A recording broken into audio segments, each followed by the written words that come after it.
Hello, everyone. Today we will solve another derivative example. So let's start. First, let's take a look at this rule. D over dx of u over v equal u prime v minus v prime u over v squared, and d over dx of sine x equal cosine x.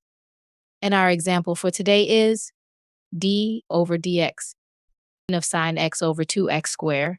And in this example, u equals sine x, du equal cosine x, v equal 2x cubed, and dv equals 6x squared. So the answer will be 2x cubed cosine x minus 6x squared sine x over 4x power 6. So if we simplify it, we will have x cosine x minus 3 sine x over 2x power 4. If you enjoyed this video, don't forget to like and subscribe for more.